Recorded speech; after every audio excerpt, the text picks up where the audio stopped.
brings greeting from IITS.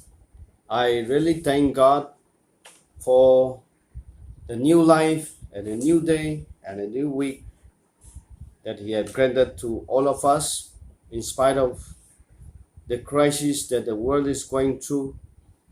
The Lord is so good to all of us, making it possible for us to see this new day. I personally thank the authority for granting me this privilege to take up this morning devotion. This morning, our devotion will be taken up from 1 Timothy chapter 1, verse 5. 1 Timothy chapter 1, verse 5. Let me read. The goal of this command is love, which comes from a pure heart and a good conscience and a sincere faith. This is the command from Apostle Paul to the young minister Timothy. Before we go into verse 5, in verses 3 and 4, Paul was charging the young minister Timothy to be a defender of the faith. That is, he must guard against the false teacher. This is what Paul was urging Timothy. And in this verse 5, Paul is bringing up the end of God's commandment to man. That is, to have love, agape love, the love which God has for the sinners. Therefore, this morning, our meditation, the focus will be on to grow love and to teach love. My focus this morning is to grow in love and to teach love. The great call of the believers is for all of us, not only for Timothy, is to know the love of God and to love God. The second thing is to love each other as brothers and sisters in the Lord. And the third is to love the lost world so that we will have a burden to carry the gospel to the lost sinners.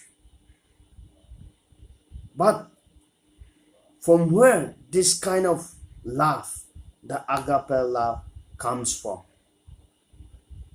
It does not simply come out of our hearts, out of our life. But this morning, the scripture passage which we read very clearly says the agape love comes from three sources. The love of God comes from three sources.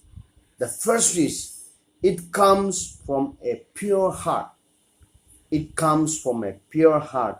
That means not a selfish heart, not a jealous heart, not an envy heart, but a heart of forgiveness. A heart forgiven by God.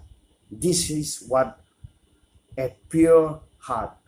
And the second source from where the agape love comes it comes from a good conscience, not having bad intention or evil intention, but a conscience with right motive.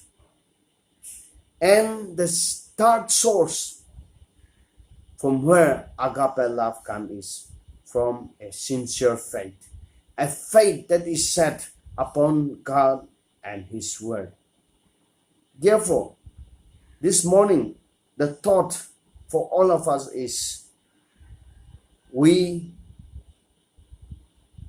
also must have the final commitment of God, that is, to have a total commitment to learn more about the love of God and to teach the love of God to others. To do this, we must have a total committed heart. That is, to have a pure heart before God, to have a clean conscience before God, and to have a true faith in the Lord. This is a few thoughts that I want to bring for all of us this morning. As we begin this week, as we begin this day, may we all have the love which God has for all of us. To have this love, we must have a pure heart. We must all have a good conscience, a clear conscience, and we must have a sincere faith. This is what God demands from you and from me as a servant of God. As a student of the Bible, God demands to have love and to share love to others. May God continue to speak to all of us as we go for the day. God bless you all.